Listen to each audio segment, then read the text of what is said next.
Hello friends, welcome to my channel. तो friends, इस video में हम क्या करेंगे, तो इस वीडियो में फ्रेंड्स हम क्लाइमेट एंड अडेप्टेशन का हम यहाँ पे इंट्रोडक्शन पार्ट देखेंगे और हम पोलर रीजन के बारे में भी देख लेंगे। तो चलिए स्टार्ट करते हैं हमारा वीडियो।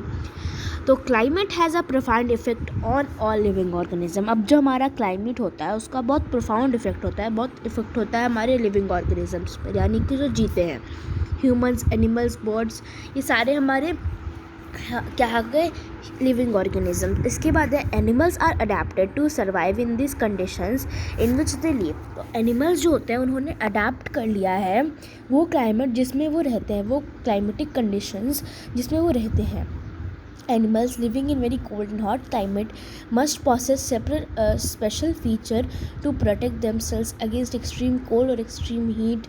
तो जो एनिमल्स हैं वो जो animals cold and hot climate में रहते हैं, मतलब बहुत ज़्यादा सर्दी और बहुत ज़्यादा गर्मी वाले क्लाइमेट में रहते हैं, उनको बहुत सारे स्पेशल फीचर्स को अडेप्ट करना होगा अपने आप को प्रोटेक्ट करने के लिए एक्सट्रीम कोल्ड और एक्सट्रीम हीट से। तो recall from chapter 9 of your class 6 science book the definition of adaptation. अब आपने क्लास 6 की जो चैप्टर 9 वाला बुक है, हमारा चैप्टर 9 जो है क्लास 6 की बुक में, उधर से आप अडेप्टेशन की डेफिनेशन देखिए। Features and habitat that helps animals to adapt to their surroundings are the result of the process of evolution. Features and habitats, जो फीचर्स होती है और हैबिट्स होते हैं, that help animals to adapt to their surrounding, जो animals को help करते हैं उनके सराउंडिंग को अडेप्ट करने के लिए। तो इस प्रोसेस को हम क्या कहते हैं, इवोल्यूशन प्रोसेस कहते हैं। तो यहाँ पे डेफिनेशन मिल गई हमें एवोल्यूशन की। इसके बाद in chapter 9 you will learn about the effect of weather and climate on soil.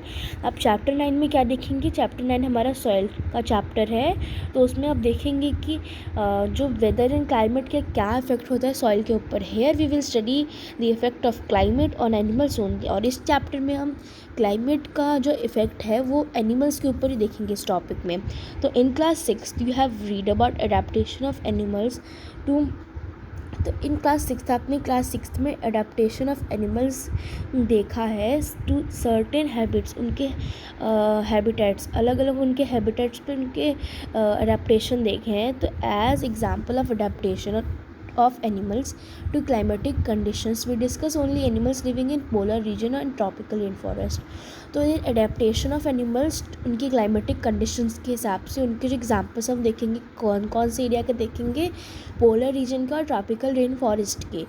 तो as the name suggest the polar region situated near the poles. तो जो पोलर रीजन है वो पोल्स के बहुत, मतलब पोल्स पर ही वो सिचुएटेड होता है, नॉर्थ पोल और साउथ पोल पर।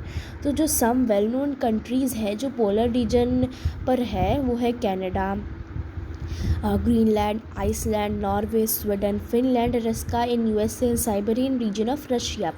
ये आप याद कर लीजिएगा इनमें से कुछ names. Examples of some countries जो ट्रॉपिकल रीजन पर है, जिनकी कंट्री में ट्रॉपिकल रेन फॉरेस्ट है, वो है India, Malaysia, Indonesia, Brazil, Republic of Congo, Kenya, Uganda and Nigeria. इसके बाद है एक्टिविटी 6.7.2। तो चलिए इसमें क्या है, आपको एक मैप लेना है, आउटलाइन मैप लेना है वर्ल्ड का, और उसमें आपको पोलर रीजन ब्लू से मार्क करना है और ट्रॉपिकल रीजन जो है रेड से मार्क करना है। बात है हमारे टॉपिक पे द पोलर रीजन। तो जो पोलर रीजन होते हैं प्रेजेंट इन एक्सट्रीम क्लाइमेट, वहाँ पे बहुत एक एक्सट्रीम क्लाइमेट होता है। तो these regions are covered with snow and it is very cold for most part of the year. तो ये जो रीजन होता है ये कवर रहता है हमेशा स्नो से बहुत पार्ट ईयर के।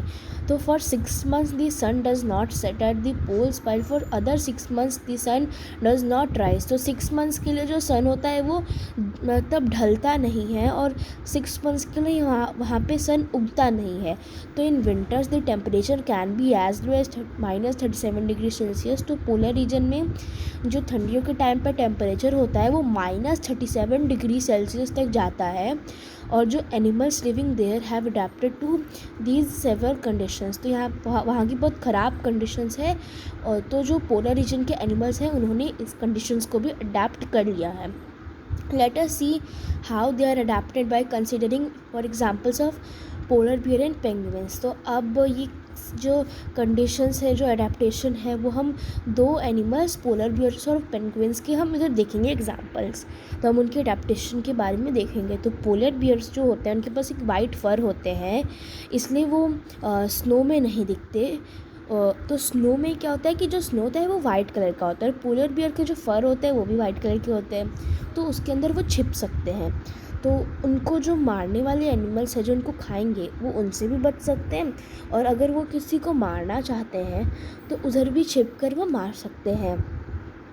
To protect them from extreme cold they have two thick layers of fur. तो उनको एक्सट्रीम कोल्ड से बचाने के लिए उनके पास 2 थिक लेयर ऑफ फर के रहते हैं, बहुत मोटे मोटे फर के लेयर रहते हैं। They also have layers of fat under the skin, और उनके स्किन के नीचे फैट की भी एक लेयर रहती है।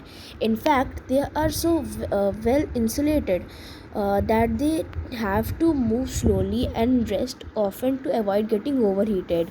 मतलब उनमें बहुत अच्छे से उनके पास फर रहते हैं, स्किन रहते हैं, फैट की लेयर रहती है, जिससे मतलब वो पूरे अच्छे तरीके से ढके हुए होते हैं, इसलिए वो ज़्यादा तेज़ी से दौड़ते नहीं, और अगर थोड़ा चलते हैं तो वो रेस्ट करते हैं ताकि वो ज़्यादा उनको गर्मी ना हो जाए। Physical activities on warm days necessitate cooling. तो जो फिज़िकल एक्टिविटीज़ होती है वार्म डेज़ पे, तो मतलब वो उनको कम काम करना होता है। कम काम क्यों करते हैं वो? इस वजह से करते हैं वो कम काम, जिससे उनको मतलब गर्मी ना हो जाए ज़्यादा। तो जो पोलर बियर्स रहते हैं वो गुड स्विमर्स होते हैं। उनके वो स्विमिंग करते हैं वो बहुत अच्छे स्विमर्स होते हैं। Its paws are very wide and large. उनके जो पॉज होते हैं बहुत वाइड रहते हैं और लार्ज रहते हैं, जो उनको हेल्प करते हैं स्विमिंग के लिए, और उनको वॉकिंग में भी जो स्नो में वॉकिंग के लिए भी उनको इजी रहता है। उनके ऐसे जो पॉज होते हैं वो वाइड एंड लार्ज रहते हैं, उससे उनको स्विमिंग और वॉकिंग दोनों में हेल्प रहती है। While swimming under water it can close it's nostrils and can remain under water for long duration. तो स्विमिंग में वो वाटर के नीचे भी जा सकते हैं, मतलब पानी में भी जा सकते हैं, और अपने नॉस्ट्रिल्स को वो क्लोज रख सकते हैं लंबे टाइम के तक। तो it has strong sense of smell so that it can catch its prey for food. तो उनके पास स्ट्रॉन्ग सेंस ऑफ स्मेल रहती है, जिससे वो प्रे को कैच कर सकते हैं खाने के लिए। We can understand the adaptation of polar bear with the help of the flow chart shown in figure 7.3। आप यहाँ नीचे से भी देख सकते हैं, हम समझ सकते हैं, हम देख लीजिएगा, जो ऊपर बातें थी वो इसमें है। Another well known animal living in polar region is penguin. तो जो दूसरा वेल नोन एनिमल है जो पोलर रीजन में रहता है वो पेंगुइन है। It is also white and merges well in white background. तो ये भी वाइट कलर का होता है और ये भी स्नो में छिप जाता है। उसके बाद है it also has thick skin and a lot of fat to protect it from cold. तो इसके पास भी थिक स्किन होती है और बहुत सारा फैट होता है कोल्ड से प्रोटेक्ट करने के लिए। और यहाँ पे आप पिक्चर देख सकते हैं, पेंगुइन हमेशा ग्रुप में रहते हैं। तो इससे भी उनको गर्मी रहती है, मतलब वार्म रहता है। Recall how warm you feel when you are in a hall of full of people. तो जब ज़्यादा लोग किसी हॉल में रहते हैं तो आपने भी कभी गर्मी फील की होगी, तो आप बताइए।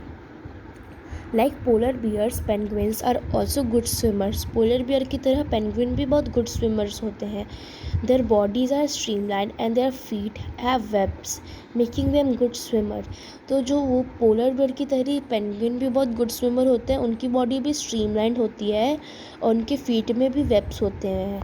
वेब्स देख सकते हैं पोलर बियर के फीट, इसमें आप देख लीजिए वेब्स टाइप है, मेकिंग देम गुड स्विमर। इस वजह से भी वो गुड स्विमर्स होते हैं।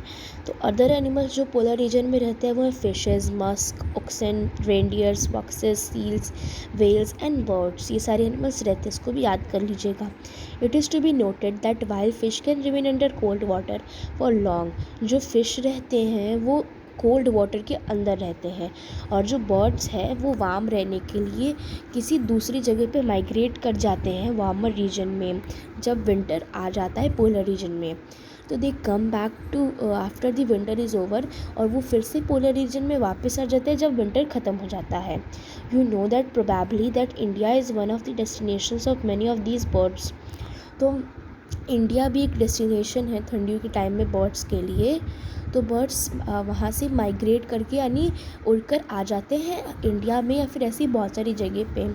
तो साइबेरियन क्रेन होता है वो साइबेरिया से आ जाता है, भरतपुर में आ जाता है वो राजस्थान में, और सुल्तानपुर हरियाणा में है उधर आ जाता है। और some western wetlands of north east, और नॉर्थ ईस्ट की कुछ जगह पे, और अदर पार्ट्स ऑफ इंडिया में। तो इस तरीके से हमारा ये वाला पार्ट भी ख़त्म हो गया है। ये डिड्यूनो वाला पार्ट आप पढ़ लीजिएगा, ये भी थोड़ा सा इम्पॉर्टेंट है, आप इसे देख लीजिएगा, आपको ज़रूर समझ आ जाएगा। तो चलिए, थैंक यू वेरी मच।